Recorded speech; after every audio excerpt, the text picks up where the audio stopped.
إن الحمد لله نحمده ونستعينه ونستغفره ونعوذ بالله من شرور أنفسنا وسيئات أعمالنا من يهده الله فلا مضل له ومن يضلل فلا هادي له أشهد أن لا إله إلا الله وحده لا شريك له وأشهد أن محمدا عبده ورسوله اللهم صل وسلم عليه وعلى آله وأصحابه ومن سار على نهجه إلى يوم القيامة.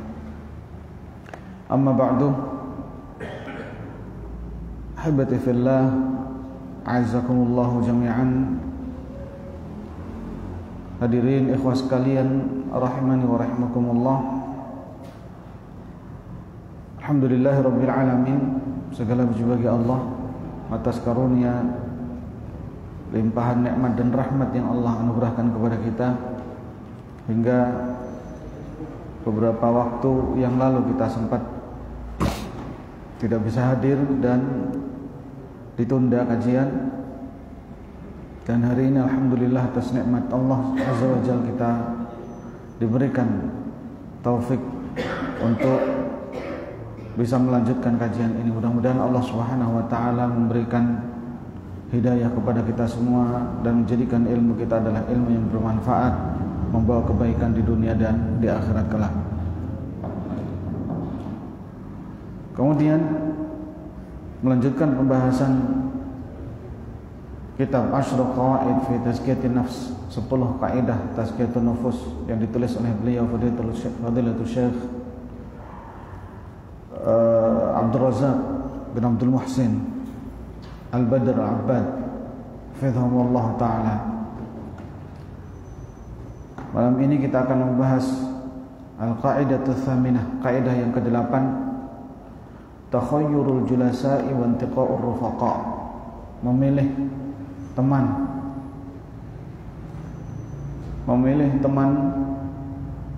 dalam bergaul. Beliau menukilkan firman Allah azza wa jalla dalam membuka materi ini. Qala ta'ala, wasbir nafsaka ma'al ladzina yad'una rabbahum bil ghadati wal 'ashyi yuriduna wajha wa la ta'du 'aynaka 'anhum turidu zinatal hayatid dunya wa la tuti' man aghfalna qalbahu 'an dzikrina wattaba'a hawahu wa kana amruhu furata. Dan bersabarlah dirimu bersama orang-orang yang senantiasa berdoa kepada Rabb-Nya di pagi dan petang, yang hanya mengharapkan wajah Allah Subhanahu wa taala. Bersabar di sini perintah. Bersabarlah dirimu bersama orang-orang yang taat kepada Allah. Bersabarlah dirimu bersama orang-orang yang berdoa kepada Allah. Bersabarlah dirimu kepada orang-orang yang dekat dengan Allah Subhanahu wa taala, yang berdoa memohon di pagi dan petang, yang hanya mengharapkan wajah Allah.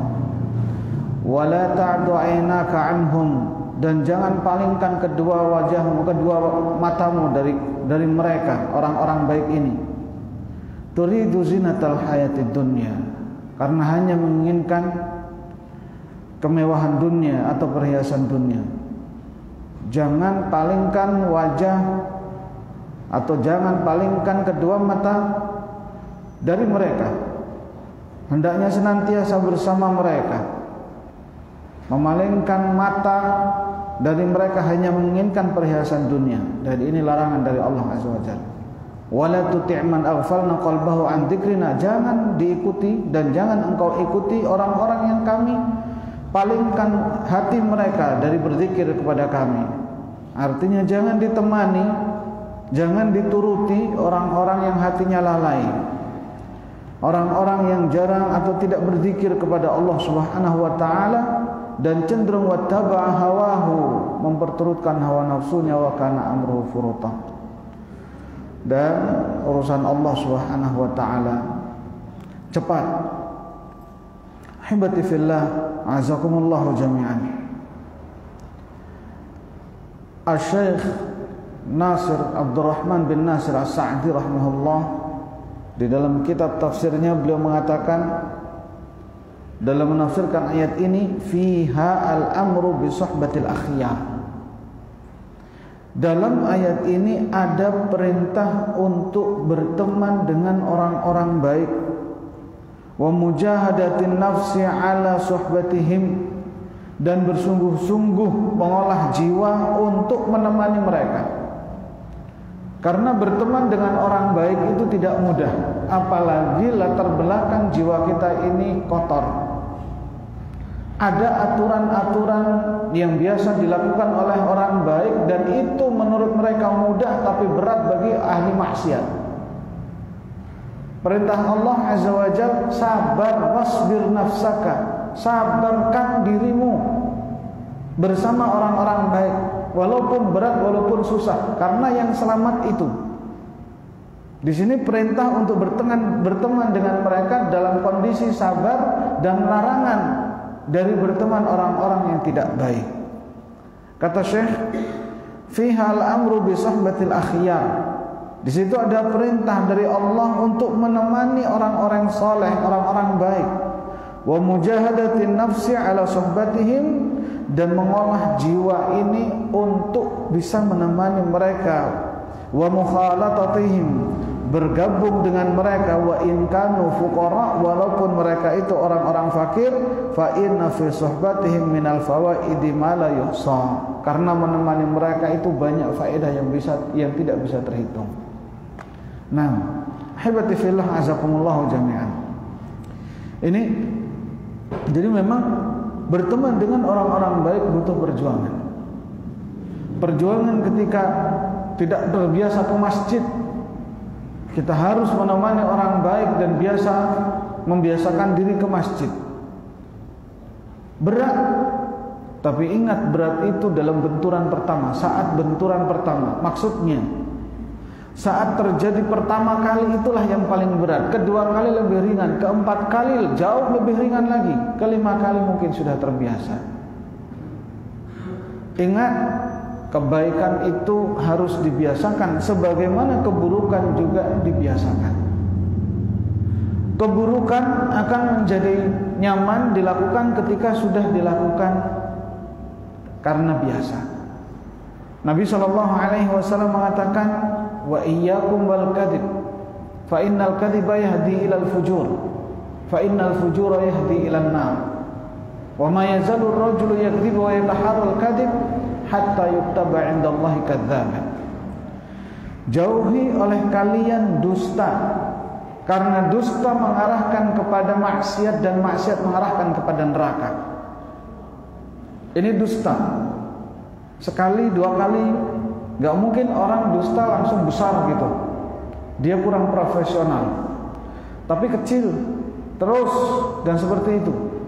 Kata Nabi SAW setelahnya, seseorang melakukan dusta dan kemudian mengulangi dan terus-menerus berdusta sehingga tercatat di sisi Allah sebagai seorang pendusta. Itu bukan tanpa proses. Pembohong itu bukan tanpa proses, itu dengan proses.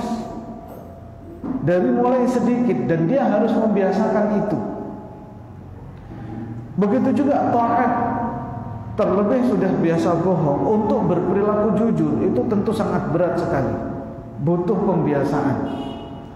Ketika dusta, maksiat itu butuh perjuangan, begitu juga taat butuh perjuangan. Dalam Sahih Bukhari dan Muslim, Nabi SAW mengatakan, hujibatil jannatu bil makarih wa hujibatin naru bisyahawat.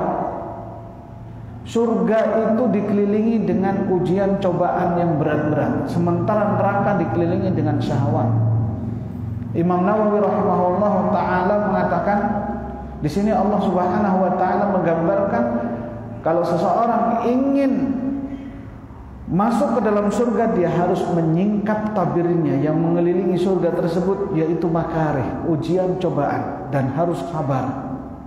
Begitu juga orang yang mau masuk neraka, dia harus menyingkap tabirnya, yaitu syahwat yang menutupi neraka tersebut. Dan itu juga butuh perjuangan, menyingkap tabir syahwat, menyingkap tabir ujian. Dua-duanya butuh kebiasaan, perjuangan. Maka dari situ kita sepakat, kita ini suka sama orang saleh. suka sama orang jujur, suka sama orang baik. Tapi diri pribadi untuk menjadi baik ini sangat berat. Tapi suka iya. Kaum Quraisy bejat-bejatnya manusia di masa jahiliyah waktu itu sebelum datangnya Nabi Shallallahu Alaihi Wasallam. Dari mulai perzinahan, minum khamr, membunuh bayi wanita, peperangan dan seterusnya.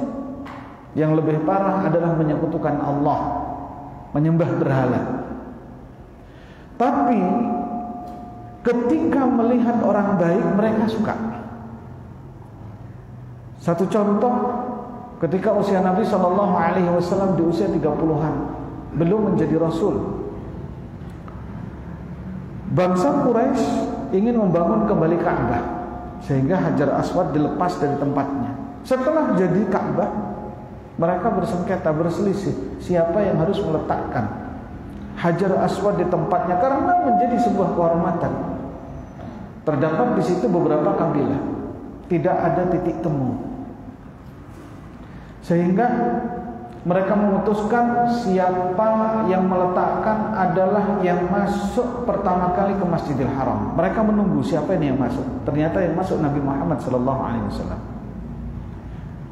Maka kemudian mereka seluruhnya teriak, Radina bil amin, Radina bil amin. Kita ridho dengan al-amin, orang yang jujur, orang yang terpercaya. Subhanallah, kondisi mereka di alam mereka yang seperti itu, dengan kebaikan mereka ridho, dan itu semuanya sepakat. Tapi yang berat adalah bagaimana mengolah hati kita, jiwa kita sabar di atas kebaikan tersebut. Padahal kebaikan loh, berat sekali. Jangankan diri pribadi, orang yang mengajak kebaikan kadang kita musuhi. Orang yang mengajak kebaikan, yang menyeru kepada kebenaran itu dimusuhi. Buktinya Rasulullah SAW. Kaum Quraisy mengatakan kami ridho, tapi setelah Nabi mengajak kepada kebaikan, dimusuhi. Kalau kita mau bicara manusia paling baik, maka Rasulullah SAW orangnya. Mereka suka dengan kebaikan, tapi ketika ada orang mengajak kepada kebaikan, dimusuhi. Maka itulah kondisi. Wasbir, kata Allah, sabarkan dirimu. Dan sabar itu berat. Dan paling beratnya adalah ketika pertama kali, ayo baca Quran. Gak biasa baca Quran, berat sekali. Ayo ke masjid, gak biasa ke masjid walaupun hanya dekat, berat sekali. Ayo bersedekah, mikirnya panjang, nanti saya nggak jadi beli ini, nggak beli itu dan seterusnya, berkurang duit saya, berat sekali. Pertama, Nabi SAW mengatakan innamas sabru inda sadmatil ula. Sabar itu pada benturan pertama, kejadian pertama kali itu yang paling berat.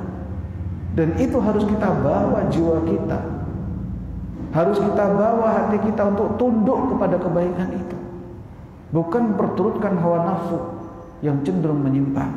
Maka disitulah perintah Allah Subhanahu wa ta'ala untuk suhbatus shalihin, menemani orang-orang saleh dengan penuh kesabaran.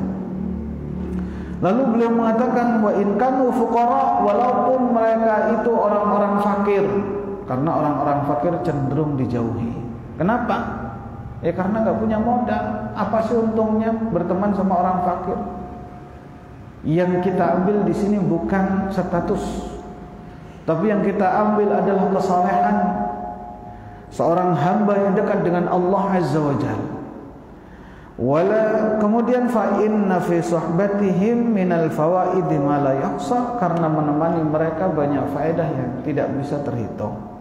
Nah, ini hanya bisa dirasakan oleh orang-orang yang baik saja, oleh orang-orang yang menemani orang yang baik. Nah, ahibati fillah azakumullahu jami'an. Apalagi kalau kita cerita masalah para sahabat, bagaimana mereka dengan mereka, orang baik dengan orang baik. Abu Ubaidah bin Al-Jarrah termasuk orang fakir, tinggal di Syam, dikirim 400 dinar uang emas, satu dinarnya 4/4 gram emas. oleh Umar bin Khattab karena melihat kondisi yang fakir. Tidak sampai 1 hari uang itu habis. Mu'adz bin Jabal juga seperti itu, orang fakir, dikirim 400 dinar oleh Amirul Mukminin. Pastikan, kata Amirul Mukminin Umar bin Khattab, pastikan dibelanjakan kemana uang itu. Sama, hanya dibagikan kepada fuqara dan masakin oleh Mu'adz bin Jabal. Kata Umar bin Khattab, sesungguhnya aku benar-benar tahu bahwa antara mereka itu saling bersaudara. Padahal di mana tempatnya Mu'adz bin Jabal, di mana tempatnya Abu Ubaidah bin Al-Jarrah, tidak saling bertemu, tapi karena memiliki misi yang sama, kebaikan yang sama, derajat di sisi Allah yang sama, mereka adalah bersaudara. Kebaikan mereka adalah kebaikan. Nah, wa qala an-nabiy sallallahu alaihi wasallam, ar-rajulu ala dini khalilihi, dalam riwayat lain, al-mar'u ala dini khalilihi falyanzur ahadukum man yukhalil. Nabi sallallahu alaihi wasallam bersabda, seseorang itu sesuai dengan agama temannya, maka hendaknya kalian atau hendaklah kalian perhatikan dengan siapa dia berteman. Hadis ini sahih, diriwayatkan oleh Imam Abu Daud dan yang lainnya. Ahibati fillah, beliau sallallahu alaihi wasallam menyebutnya dengan kata khalil. Khalil itu kekasih. Kekasih itu yang dirindu, bukan hanya teman biasa. Maaf, bukan maknanya kita tidak boleh berteman dengan orang lain. Bukan maknanya kita nggak boleh kenal dengan orang kafir sekalipun, bukan itu.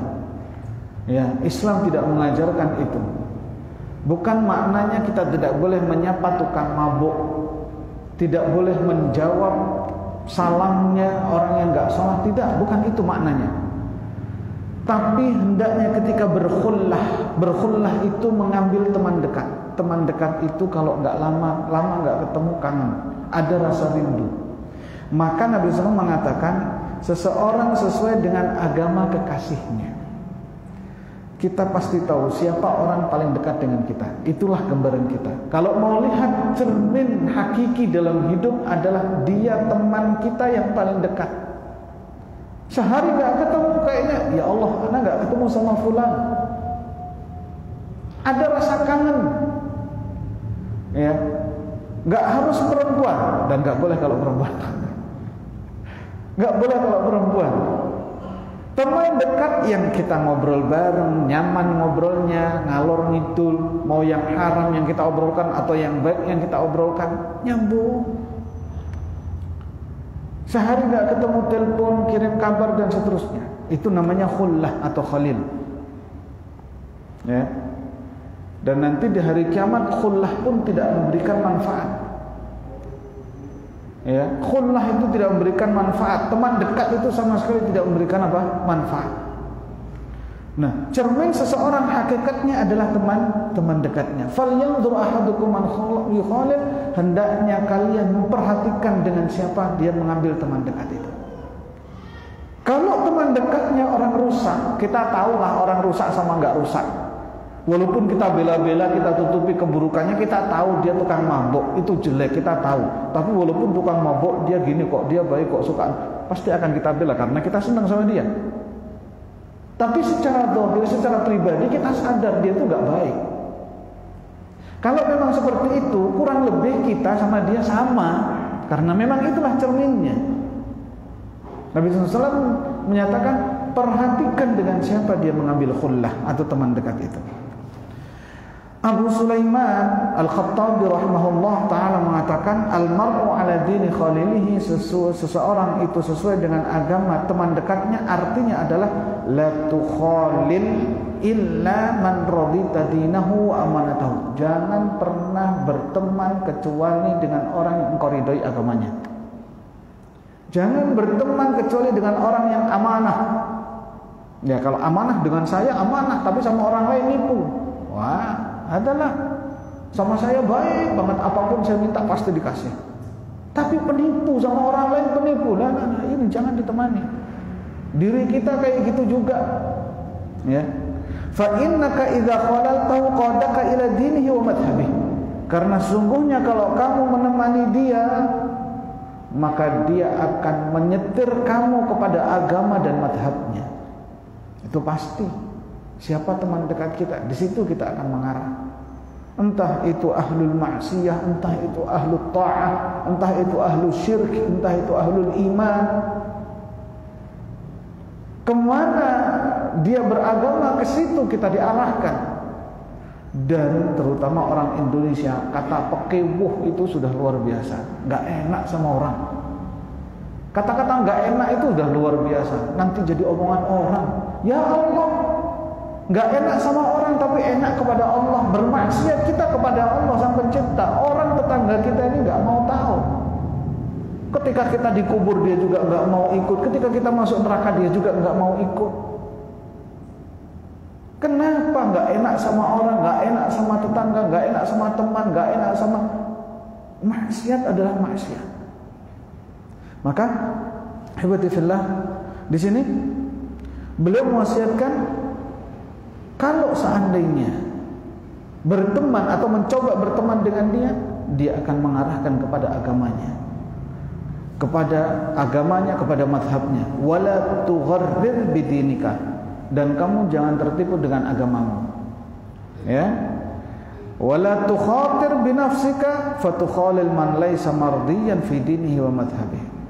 Dan jangan pernah terbesit dalam dirimu, ya, bahwa kamu itu selamat lalu kamu menemani siapa saja, berteman dengan siapa saja yang memang agamanya tidak diridhai. Baik, maksudnya begini. Jangan pede. Oh, saya kan tukang ke masjid. Oh, saya kan sering ngaji. Enggak apa-apa dong main sama tukang judi. Saya kan anak pesantren, saya kan. Lah, jangan merasa aman.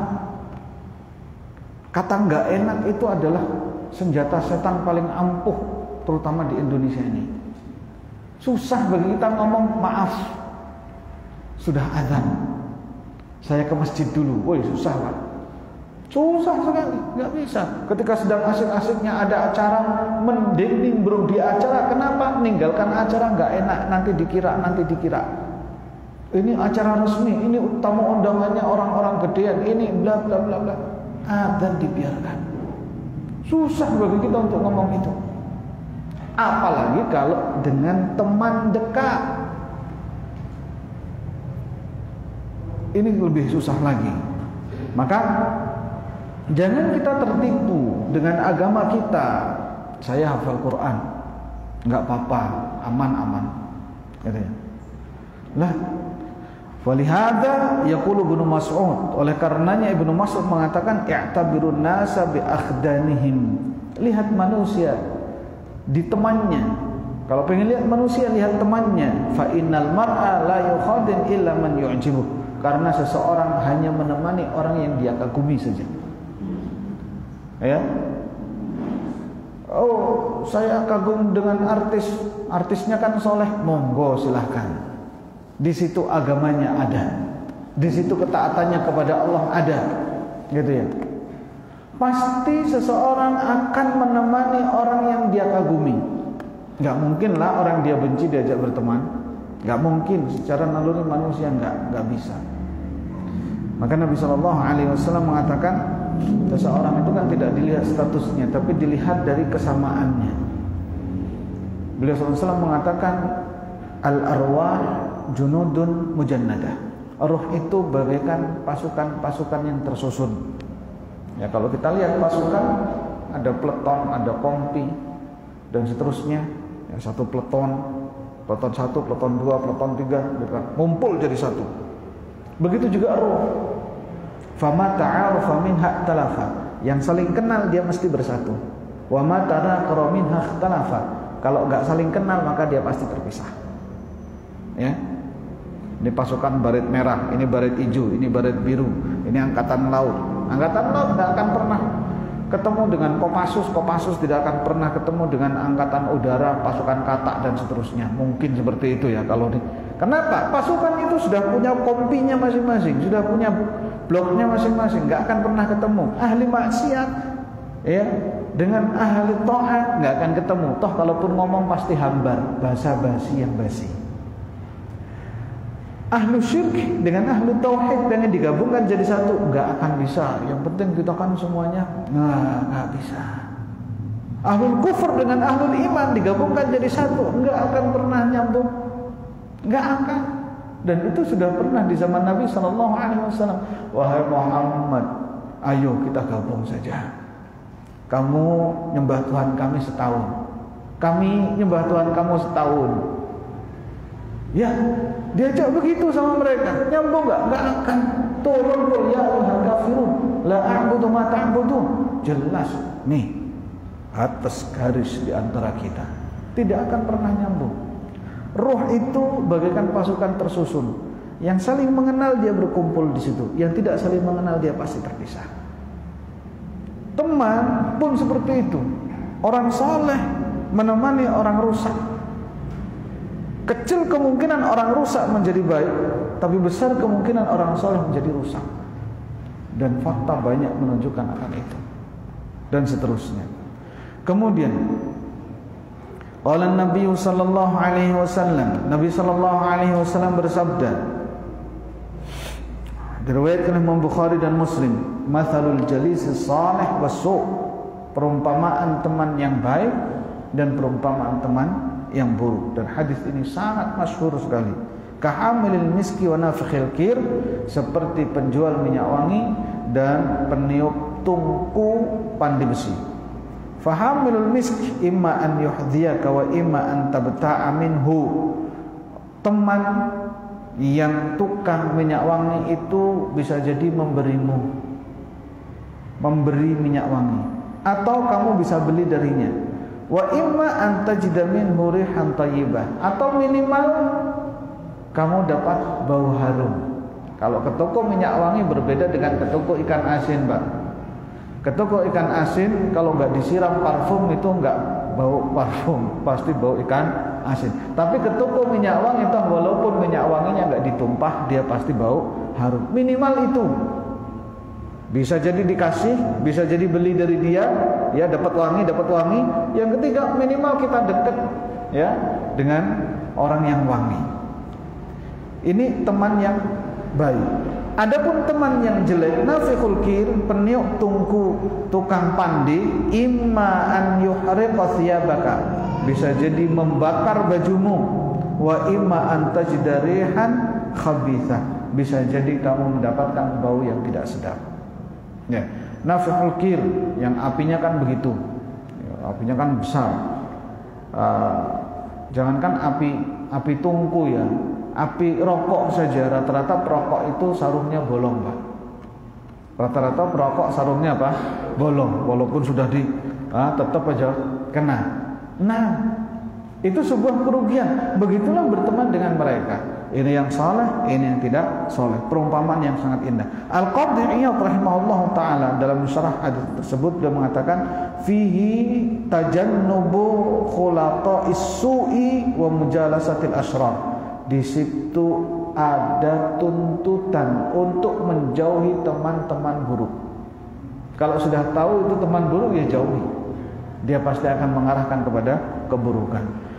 Wa ahlil bid'ah wal mughtabin, orang-orang yang suka menghibah manusia, ya, li'anna jami'a haula yunfidu atharahum ila jalisihim, karena semua mereka golongan itu adalah orang-orang yang memberikan dampak buruk kepada temannya, memberikan dampak buruk kepada temannya. Wal haddu ala mujalasati ahlil khair wa talaqil ilma wal adaba wa husnal hadi wal akhlaqi wa husnal huda wal akhlaqi al hamidah. Dan ada anjuran di situ untuk berteman dengan orang-orang baik, ya, menuntut ilmu, adab, belajar akhlak, petunjuk dan seterusnya. Nah, ini yang dikatakan oleh Al-Qadhi Iyad rahimahullah ta'ala. Maka terakhir kata beliau Syekh Abdul Razak, fa'alal abdi takhayyuru al-julasa alladhina yu'inunahum 'alal khair. maka wajib bagi seorang hamba, apa wajibnya? Wajib memilih orang-orang yang bisa membantu mereka untuk kebaikan. Memilih teman-teman duduk kanan kiri. Mungkin di tempat kerja banyak orang, kita pilih yang paling dekat siapa? Makan dengan mereka dan seterusnya. Kalau di tempat kerja, ya. Fa innahum min a'dhami asbabi tazkiyati nafsihi wa salahihi. Karena mereka orang-orang baik tersebut adalah termasuk paling besarnya sebab untuk mentazkiyah, mensucikan jiwa kita dan baiknya jiwa kita. Paling besarnya sebab adalah teman-teman saleh, ya. Wa an yahdhara khulata asyar, dan agar berhati-hati dengan teman-teman yang buruk, wa julasha al-fasad, dan teman-teman yang rusak, fa innahum akhtaru alaihi minal jar, karena itu lebih berbahaya. Lebih berbahaya. Nah, ahibati fillah azakumullahu jami'an. Baik. Ini berarti sudah ada gambaran kita tentang masalah teman. Sekarang coba kita lihat adab berteman. Kadang kita pengen berteman, tapi tingkah kita yang membuat teman soleh kita ini nggak nyaman. Kita pengen berteman dengan orang soleh, kita ini kurang baik, tapi ada rasa pengen menjadi baik dengan, tapi mungkin tingkah kita dirasa tidak nyaman sehingga dia tidak betah dengan kita. Nah, ada adab-adab yang perlu perhatikan. Di antara adabnya, yang pertama adalah yang mungkin ini terselubung dari semuanya, agar mencintainya karena Allah. Maksudnya kaidah hubbu fillah dan bughdu fillah, ini bagian daripada akidah, adalah mencintai di atas ketaatan kepada Allah dan di atas ridha Allah. Jangan berteman dengan dia, jangan mencintai dia atas dasar sisi duniawi sedikit pun. Jangan pernah. Kenapa? Dekat sama dia pejabat. Kenapa? Dekat sama dia orang kaya. Kenapa? Dekat sama dia karena dia dekat sama orang-orang hebat. Nah, ini semuanya sisi duniawi. Jadikan al-hubbu fillah semata-mata karena cinta kepada Allah Azza wa Jalla. Ya. Cintanya kepada orang tersebut karena orang tersebut cinta kepada Allah, karena orang tersebut taat kepada Allah. Ya. Benci kepada seseorang pun demikian. Harus dilandasi kebencian tersebut dengan semata-mata orang ini bermaksiat kepada Allah. Bukan dibenci orangnya secara zat, tapi dibenci kemaksiatannya kepada Allah Azza wa Jalla. Di dalam hati tetap harus ada misi perbaikan, misi dakwah, amar ma'ruf nahi munkar kepada orang yang kita benci. Ini adab yang pertama. Adab yang kedua, an yu'lina hubbahu iyyahu, agar memberitahu kalau dia mencintainya karena Allah. Ya, Mas, inni uhibbuka fillah. Saya suka sama Anda karena Allah. Artinya sampean itu orang yang taat kepada Allah, saya suka dengan Anda. Maka umumkan, dan itu sunnah Nabi Shallallahu Alaihi Wasallam dalam Sunan Abu Daud dengan sanad yang sahih. Kata Anas bin Malik, seseorang datang kepada Nabi SAW, kemudian lewat seseorang. Ya Rasulullah, saya mencintai fulan karena Allah. Sudah kamu kasih tahu? Belum, kasih tahu dia. Maka dikasih tahu oleh fulan, ya fulan, inni uhibbuka fillah. Fulan langsung mengatakan, ahabbakallahu alladhi ahbabtani fi. Semoga Allah mencintai kamu sebagaimana engkau mencintai aku karena Allah. Nah, jadi diminta oleh Nabi SAW untuk apa? Untuk diumumkan. Dan dalam riwayat yang lain, Nabi SAW mengatakan, idza ahabba ahadukum akhahu falyukhbirhu annahu yuhibbuh. Kalau seseorang di antara kalian mencintai temannya, maka kabarkanlah kalau dia mencintai temannya karena Allah. Ya, kabarkanlah kalau dia mencintai temannya karena Allah. Terus kemudian memberi hadiah. Ya, ini di antara adab berteman, memberi hadiah. Hakikatnya memberi hadiah bukan barangnya yang berharga sekali, tidak, akan tapi bentuk perhatian dan rasa cintanya itulah kepada saudaranya yang menjadikan seorang itu bahagia. Sama dari seorang anak kepada orang tua, walaupun mungkin hanya sekedar sarung, baju koko dan seterusnya, ya. Tidak harus mewah, tapi bentuk cinta seorang anak kepada orang tua, perhatiannya itu yang dibutuhkan dari orang tua. Nah, Nabi SAW mengatakan tahadu tahabu, saling memberi hadiahlah kalian, niscaya kalian saling mencintai. Fa innal hadiyata tudhibu wahara sadr, karena hadiah itu menghilangkan kebencian di dalam hati. Ya, hadiah menghilangkan kebencian di dalam hati. Antum merasa ada sesuatu pada teman, kalau lihat anak kok pandangannya nggak enak, kalau diucapkan salam jawab salamnya nggak enak, belikan durian, Mas, makan bareng, Mas, buat keluarga, langsung senyumnya pecah.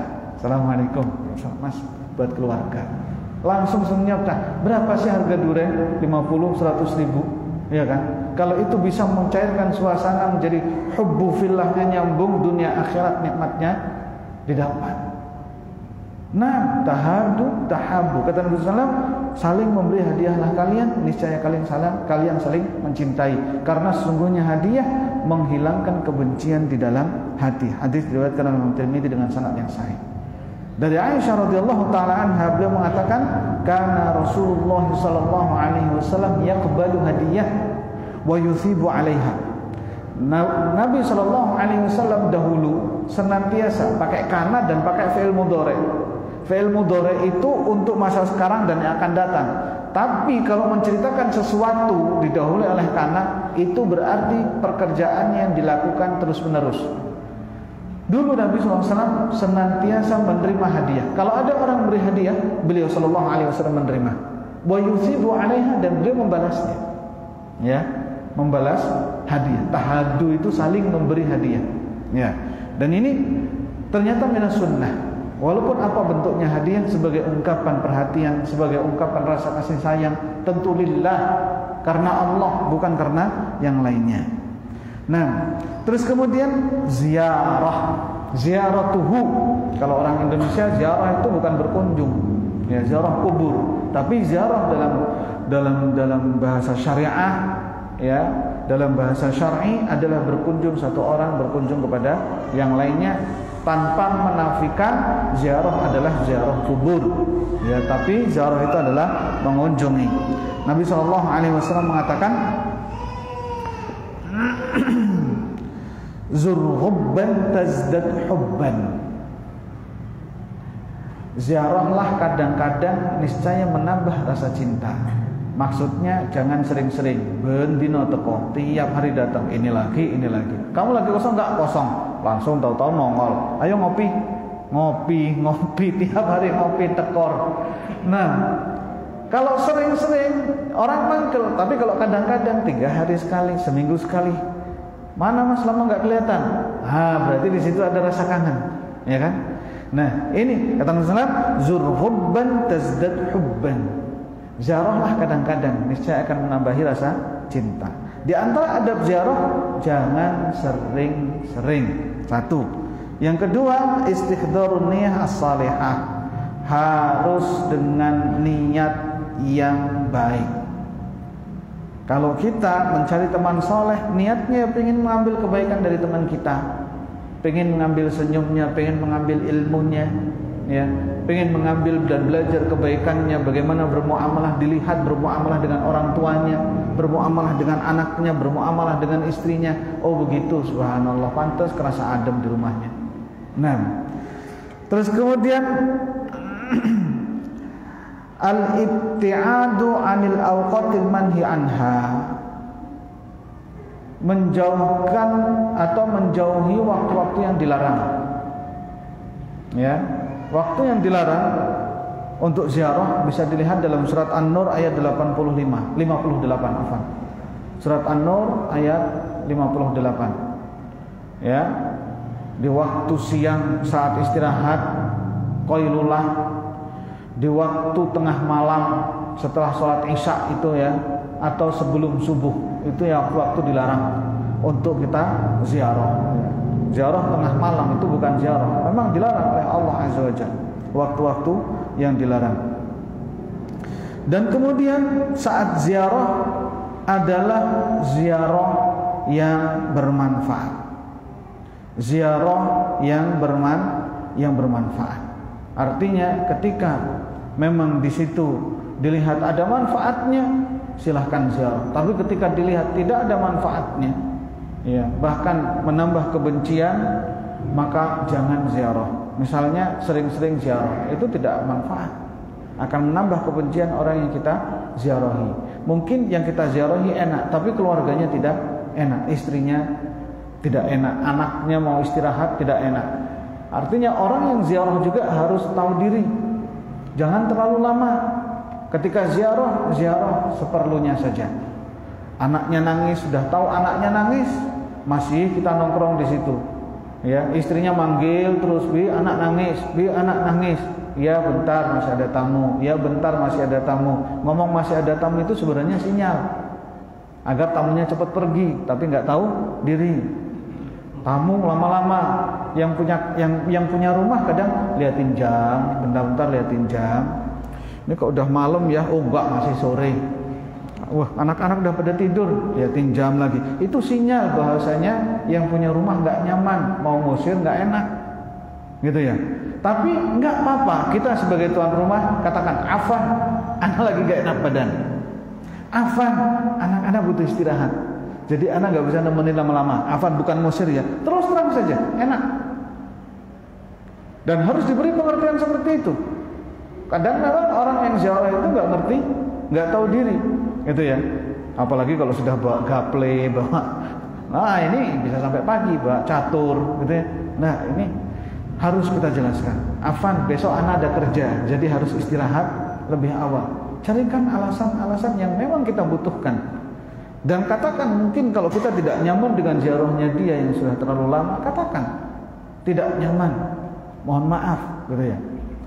Karena memang terkadang orang baik itu terlalu baik. Orang baik itu terlalu baik. Sehingga untuk mengatakan tidak, nggak bisa. Untuk mengatakan masa nggak bisa bantu? Ya. Walaupun dia masih butuh duit, kalau ada orang minta bantuan, dia akan berikan. Karena apa? Orang baik. Dan kadang, mohon maaf, orang baik itu terlalu dimanfaatkan. Santai aja, dia nggak masalah kok. Ya iya betul, nggak masalah. Gitu. Tapi kita yang bermasalah, hati kita kotor, jiwa kita ini yang rusak, gitu. Menjadikan kebaikan itu dimanfaatkan. Tetap dia mendapatkan pahalanya seperti itu. Tapi kita yang mungkin tadinya ingin berbuat baik, maka kemudian kita tidak mendapatkan apa-apa. Waktunya masih lama. Berapa? 6 menit. Baik. Ahibati fillah azakumullah jami'an.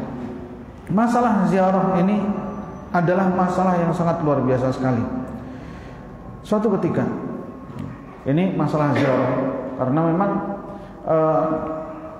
di antara kita ini di akhir-akhir ini atau di dalam kehidupan modern, masalah ziarah adalah masalah yang kurang diperhatikan.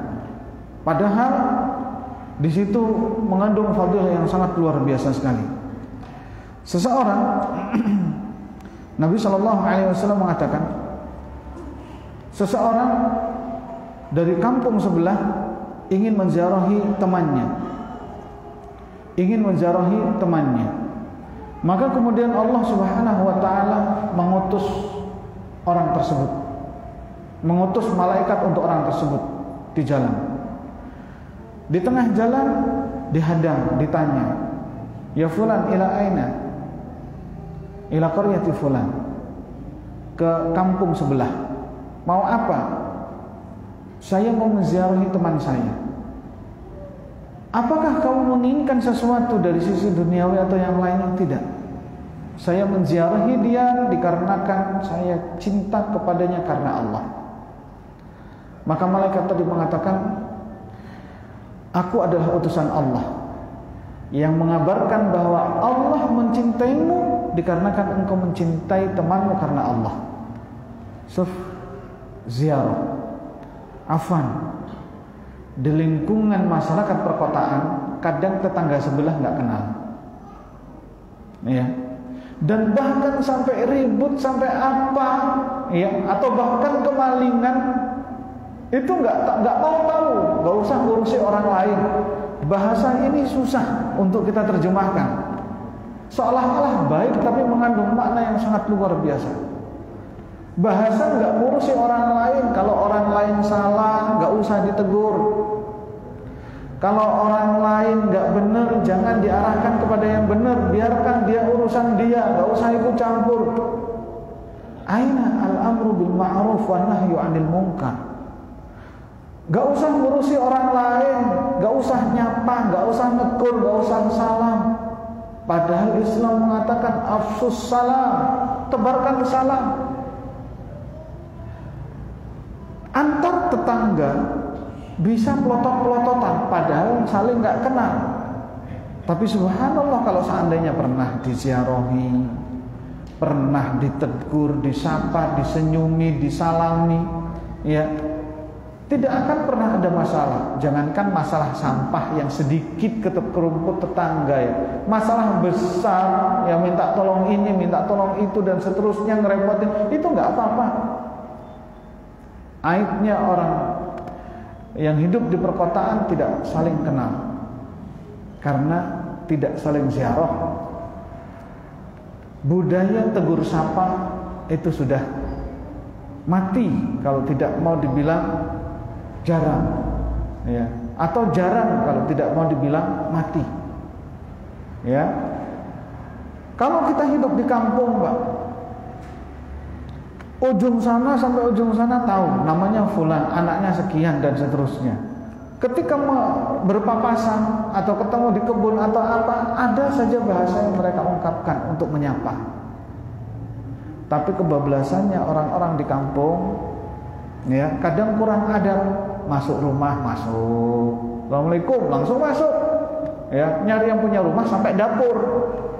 Ya Allah, ini kebablasan, ya. Assalamualaikum, orangnya mana toh? Udah kemana-mana, semua tempat sudah diperiksa. Nah, Anda juga tidak memiliki adab. Yang paling bagus wasat, tengah. Jalankan tuntunan Nabi SAW. Ziarah ada adabnya, berteman ada adabnya, menyapa ada adabnya, bahkan salam, hanya sekedar salam assalamualaikum, banyak sekali adabnya, tidak kurang dari 10 adab untuk salam. Hal-hal yang mungkin kita anggap biasa, ya, tapi karena syubhat-syubhat yang terus didengungkan oleh orang-orang orientalis, liberal dan seterusnya, seakan-akan agama Islam ini dikebiri, disunat tanpa kita sadar. Padahal hakikatnya yang disunat adalah hukum Islam. Nabi SAW mengatakan satu hal yang sangat menarik, la tadkhulul jannah hatta tu'minu wa la tu'minu hatta tahabbu. Awala adullukum ala syai'in idza fa'altumuhu tahabbtum afsus salama bainakum. Kalian tidak akan masuk surga sehingga kalian beriman, dan kalian tidak beriman sehingga kalian saling mencintai. Syarat masuk surga harus iman. Syarat adanya iman, sempurna iman maksudnya adalah saling mencintai. Syarat masuk surga adalah iman, syarat iman saling mencintai. Maukah aku tunjukkan kepada kalian sesuatu, jika itu dilakukan kalian pasti saling mencintai? Nabi Islam menawarkan diri. Mau nggak saling mencintai? Karena saling mencintai adalah syarat iman, dan iman syarat masuk dalam surga. Mau nggak aku tunjukkan sesuatu agar kalian saling mencintai? Kata Nabi Sallam, afsus salam bainakum, tebarkan salam di antara kalian. Ya Allah, alangkah susahnya hari ini kita mendengarkan salam dari saudara kita, ya, dari teman-teman kita, bahkan teman dekat pun tidak mau mengucapkan salam kepada kita. Ketika mulai, jangan mengatakan halo, hai, gimana kabarnya, tok, tos, dan lain sebagainya lah. Assalamualaikum. Doa. Ibnu Umar ketika temu dengan seorang tabi'in mengatakan, idza sallamta fa asmi' fa innaha tahiyatun mubarakatun thayyibah. Kalau kamu mengucapkan salam, perdengarkan, karena itu adalah doa penuh berkah dan baik. Wallahu taala a'lam bishawab. Ini mungkin yang bisa disampaikan pada kesempatan yang berbahagia ini. Mudah-mudahan bermanfaat bagi kita semua. Aku qouli hadza wa akhiru da'wana alhamdulillahirabbil alamin. Wa sallallahu ala nabiyyina Muhammadin wa ala alihi washabbihi ajmain. Subhanakallahumma wa bihamdika asyhadu an la ilaha illa anta astaghfiruka wa atubu ilaik. Wassalamu alaikum warahmatullahi wabarakatuh.